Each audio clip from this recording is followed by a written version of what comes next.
dans le Christ, bonjour et bienvenue à cette méditation en ce mardi de la deuxième semaine du temps de l'Avent. Consolez, consolez mon peuple, telles sont les paroles avec lesquelles le prophète Isaïe commence la première lecture, une invitation à consoler Israël, et comme signe et comme manifestation de la puissance de Dieu, de notre Dieu qui vient pour nous sauver, consoler, la consolation.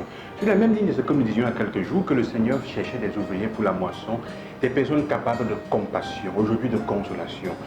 Tous des thèmes qui reviennent des béatitudes avec Jésus, heureux ceux qui sont affligés parce qu'ils seront consolés, donc qui ont besoin de consolation. Aujourd'hui, la consolation que le Seigneur nous donne, c'est qu'il nous fait comprendre que nous ne sommes pas seulement un nombre, un chiffre. Nous ne sommes pas seulement des hommes parmi tant d'autres, nous sommes uniques à ses yeux. La parabole de la brebis perdue, le Seigneur dit que vous semble-t-il, la brebis est perdue. Et le pasteur la laisse là, il laisse les 99 autres pour aller rechercher celle-ci. En termes économiques, si on veut penser, on dit, mais celui-ci court un risque inutile. Si ce n'est qu'une brebis, on peut la laisser tomber. Mais ce n'est pas seulement une brebis. Ce qui est important, c'est l'amour de la brebis, l'amour du pasteur pour sa brebis. C'est ça qui rend la brebis unique. Ce n'est pas la brebis en elle-même, c'est l'amour qu'il a pour elle qui la rend unique. Cela nous fait comprendre comment, frères et sœurs, nous souffrons parfois dans notre vie et nous sommes remplis d'aigreur et je ne sais pas moi de quoi, parce que nous ne nous sentons pas uniques pour quelqu'un. Ou mieux encore, parce qu'on ne nous fait pas sentir uniques. Nous n'avons pas conscience de notre unicité. Nous pensons que si nous mourons ou nous vivons, c'est égal pour Dieu. Si nous pensons quel que soit ce qui nous arrive, c'est égal pour Dieu. Si nous souffrons, les choses nous arrivent, il s'en fout, c'est égal. Ce n'est pas égal. Et c'est pour ça que parfois nous n'arrivons pas nous aussi à avoir la juste mesure de la dignité, de notre dignité. C'est pour ça que nous n'arrivons pas parfois à défendre et à prendre acte de notre propre dignité. On se vend moins cher au moins offrant, ou à celui qui offre tout de suite, à n'importe qui. Et c'est, comment dire, nous avons le devoir de nous rendre compte que les personnes qui sont autour de nous et les personnes avec qui que nous connaissons, disons comme ça, ont une valeur unique, mais nous ne pouvons nous comprendre que si nous-mêmes sommes conscients de la nôtre. Le Seigneur nous fait comprendre cela, frères et sœurs.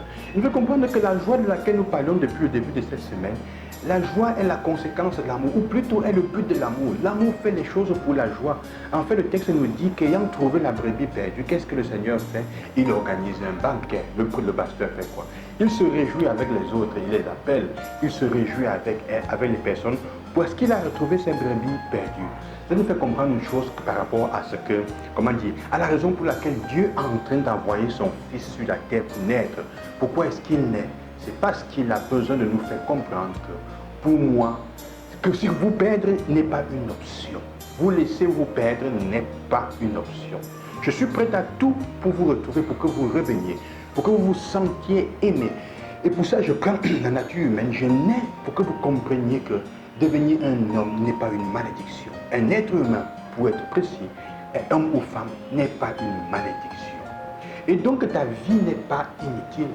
Même si tu souffres n'importe comment, les choses vont comme elles vont. Ne pense pas que Dieu t'abandonne. Parfois c'est parce que nous pensons que Dieu nous abandonne, que nous nous éloignons de lui, alors qu'il continue à venir à notre recherche, comme en allant à la recherche de cette brebis perdue. C'est une opération qui économiquement, entre guillemets, comme ça, semble ne pas être profitable. Mais c'est une opération que si nous voulons bien voir, elle profite à tous parce qu'il dit ton potentiel compte. Si ton potentiel se perd, si je te laisse aller, ça veut dire que je perds ton potentiel, je perds l'opportunité de ce que tu es. Comment dire, on ne peut pas répéter, irrépétible ce que tu es, et unique, je perds ce potentiel. Vous voyez, c'est aussi pour ça, pour un message aux parents, vos enfants ne sont pas les mêmes. Chacun d'eux a un potentiel unique à retrouver et à soigner. Ne les traitez pas de la même manière.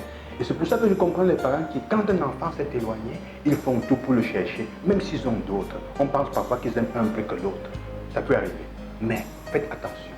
Quand vous travaillez avec les gens dans vos groupes, dans vos mouvements, dans vos équipes de travail, de business, faites très attention à rechercher quel est leur potentiel. Les personnes ne sont pas aussi substituables qu'on pense. Une personne n'est pas aussi remplaçable qu'on le pense parce que vous pourrez trouver la qualité que vous cherchez en termes économiques, mais vous ne trouverez jamais le potentiel humain de la personne que vous avez laissé partir et que vous avez perdu. Il faut faire attention, il faut le soigner. Ça me rappelle il y a quelques années, un joueur qui s'appelait Balotelli en Italie, il avait du grand potentiel, était à réaliser de tous beaucoup d'entraîneurs parce qu'il était un garçon difficile.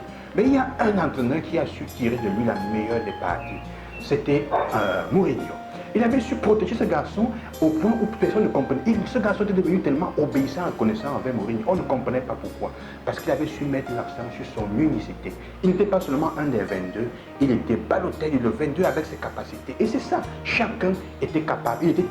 Mourinho était capable de tirer de chacun des joueurs son unicité. Que le Seigneur nous accompagne dans ce processus et qu'il nous aide à nous sentir et à voir l'unicité que nous avons nous-mêmes, que nous sommes nous-mêmes, frères et sœurs. Ne nous laissons pas, ne pensons pas que notre vie, si elle se perd, elle est inutile. Que nous, non, non, non, tu es unique. Et ton potentiel comme tel, Dieu vient à ta recherche. C'est pour ça qu'il veut naître chez toi. Bonne journée, bon dimanche et à demain.